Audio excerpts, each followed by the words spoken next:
만약 여러분께서 문제가 생겨서 상담을 하러 갔어요, 누군가에게. 근데 그 사람이 얼토당토하는 얘기를 한다. 그러면 어떤 생각이 드실까요?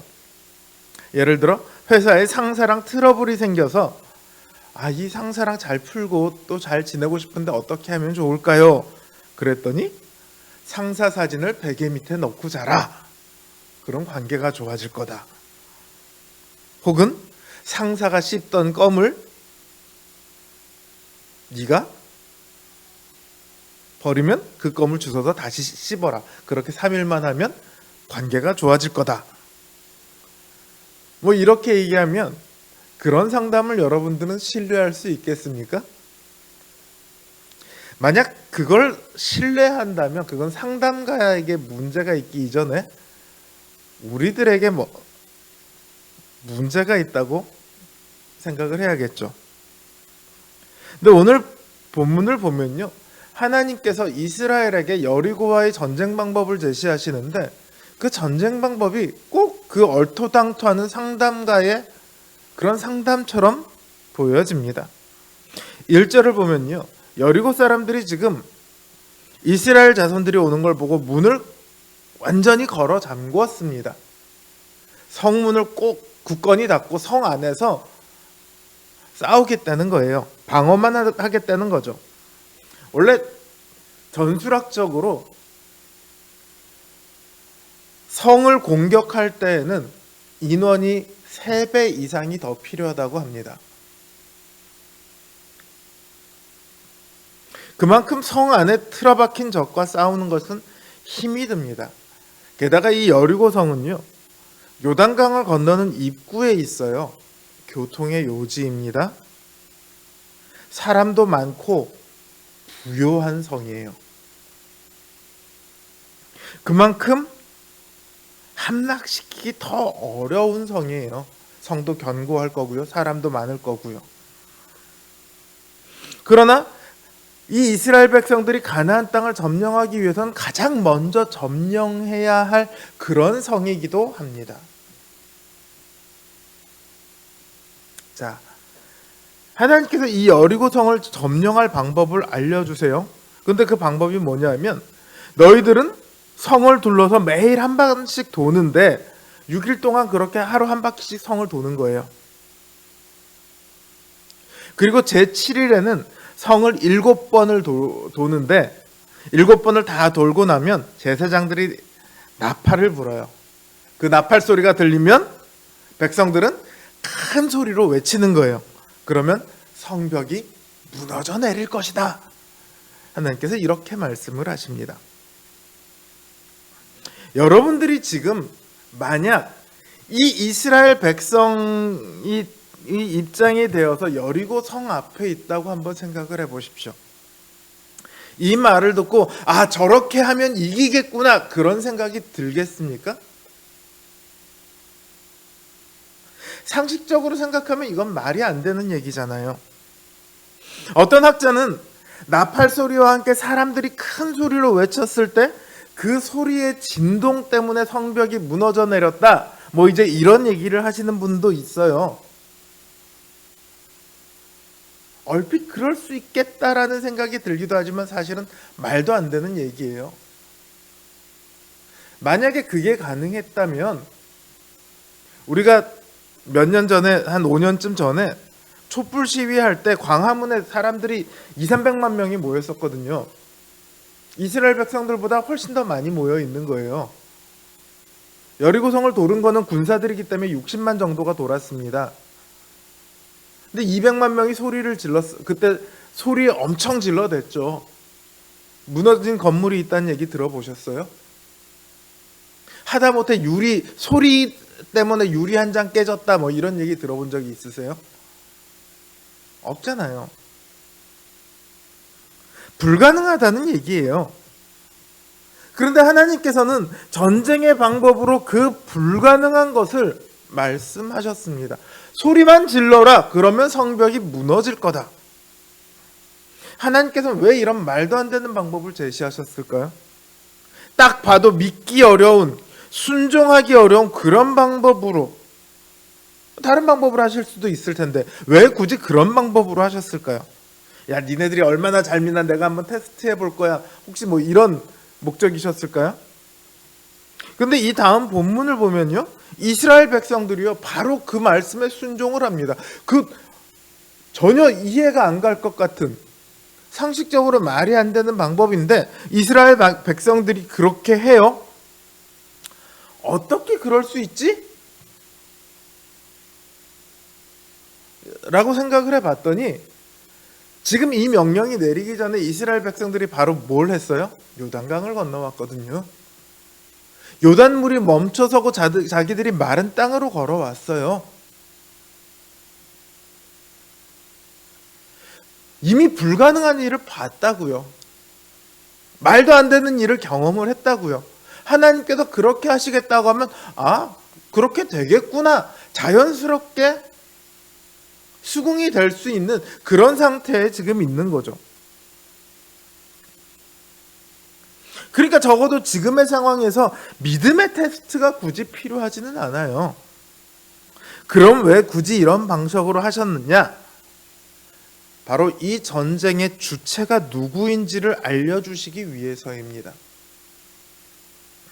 이 전쟁은 여호와의 전쟁입니다. 하나님께서 주도해서 하는 전쟁입니다.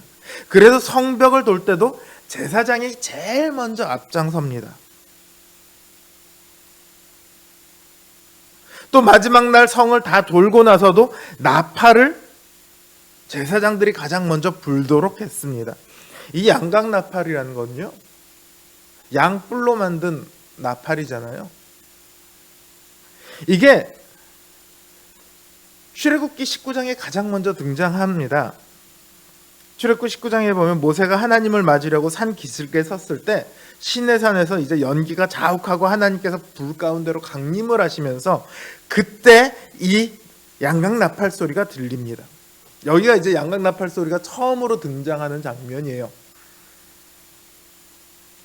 뭐 뒤에 이제 가면 이 나팔 소리가 회개를 촉구하는 나팔이 되기도 하고 뭐 여러 가지 나팔의 의미로도 들리지만 사용이 되지만 적어도 이 시점에서 양각 나팔은 하나님의 임재를 상징하는 그런 소리입니다.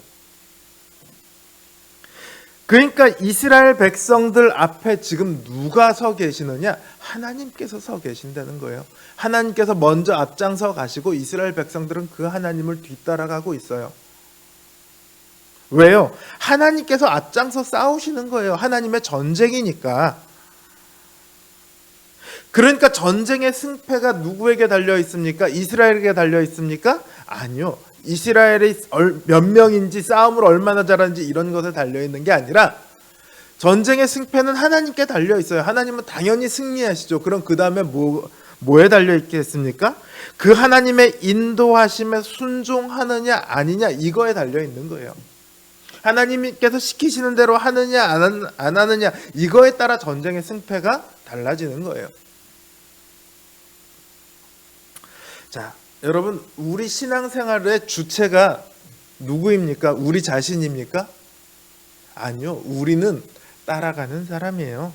우리 신앙의 생활의 주체는 누구냐 하면 우리 안에 역사하시며 거주하고 계시는 그 하나님이에요. 그리스도의 영이신 성령님. 이 삼위일체 하나님께서 우리 신앙생활의 주체이십니다. 우리는 그 하나님의 말씀과 하나님의 인도를 따라가는, 순종하는, 뒤따라가는 사람들이에요. 그래서 우리가 알아야 될 것은 하나님께서 때로 우리의 인생을 인도하실 때 전혀 이상한 방식으로 인도하시기도 하거든요. 우리가 기대하는 방식으로 인도하시지 않을 때가 있습니다. 혹은 우리가 이해할 수 없는 방식으로 인도하실 때도 있어요. 하나님 도대체 왜 그러세요? 하나님 도대체 원하시는 게 뭐예요? 이런 질문이 나올 정도로 수긍할 수도 없고 이해할 수도 없는 그런 상황들이 정말 많이 벌어집니다. 쉽게 예를 들어 볼까요? 어떤 가난한 신자가 있어요. 이 신자는요, 오늘 먹을 거를 다 먹고 나면 내일 뭘 먹을까를 걱정해야 됩니다. 아침에 일을 하러 가야 되는데 오늘은 일자리가 있을까? 그렇게 일을 갔다 와서 또 그 일한 돈을 가지고 먹고 사는데 그게 넉넉하냐? 그렇지 않아요. 빡빡해요. 다음 날을 또다시 걱정해야 할 만큼. 그러면 그 사람이 신자예요. 신자에게, 이렇게 빡빡하게 살아가는 신자에게 하나님께서 헌금을 면제시켜 주실까요? 상식적으로 생각하면 그 사람에게 헌금을 받을 게 아니라 오히려 보태줘야 되죠. 그런데 성경은 오히려 그렇기 때문에 더욱더 헌금을 내라고 그렇게 말합니다. 말라기서가 그 이야기를 담고 있어요. 정말 자기들 지금 먹을 것도 없는데 너희가 왜 먹을 거 없는 줄 아니? 11조 안 해서 그래. 니들이 한번 11조를 해봐. 그래서 내가 정말로 복을 너희들에게 주나 안 주나 너희들이 지켜봐봐. 하나님께서 그들에게 그렇게 이야기를 하십니다. 하나님의 명령은 우리의 생각과는 다른 경우가 많아요. 그러나 그 하나님의 능력이나 하나님의 지혜가 우리의 기대나 우리의 상식보다 훨씬 더 크다는 걸 우리는 알아야 합니다. 우리가 하나님이 일하시는 걸 어떻게 알겠어요?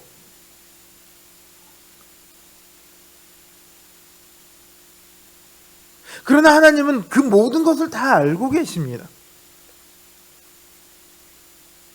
뿐만 아니라 그 우리가 쉽사리 납득하기 어려운 길을 언제나 하나님께서는 우리와 함께 하시며 우리의 앞에서 인도해 가십니다. 그래서 신앙생활의 주체가 우리인 것 같지만 사실은 우리가 아니에요. 우리는 그 명령을 따라가는 사람들이에요. 인도해 나가는 사람들이 아니에요. 주도자들이 아니라고요. 여러분, 하나님께서 우리에게서 가장 좋은 곳으로만 인도하시느냐? 우리 보기에는 그렇지 않아 보이지만요. 하나님께서 함께 하시는 곳이, 그곳이 어디가 되었건 하나님께서 함께 하시면 그 순간이, 그 장소가 우리에게 가장 좋은 순간, 가장 좋은 장소가 됩니다. 하나님은 길이 없는 곳에서 길을 만드시고요. 사막에 샘을 내게 하십니다. 누구를 위해서요? 우리를 위해서요. 하나님께서 우리와 함께 하심을 믿으면요, 우리 앞에 펼쳐지고 있는 일들이 저거 내가 납득할 도저히 안 되는데, 이런 여부와 전혀 상관없이 저거 내가 난 이렇게 되길 바란 게 아닌데, 이런 기대와 전혀 상관없이 그 모든 일들이 다 하나님의 인도하심인 거예요. 사랑하는 성도 여러분, 오늘 우리와 함께 하신 그 하나님의 손을 붙드시길 바랍니다. 우리를 인도하시는 그 주님의 발걸음을 따라 걸으시길 바랍니다. 그 길이 가장 복되고 평안하고 확고한 길이라는 것을 굳게 믿으시고 그 주님의 말씀에 순종하며 따라가는 저와 여러분 되시길 주님의 이름으로 기원합니다.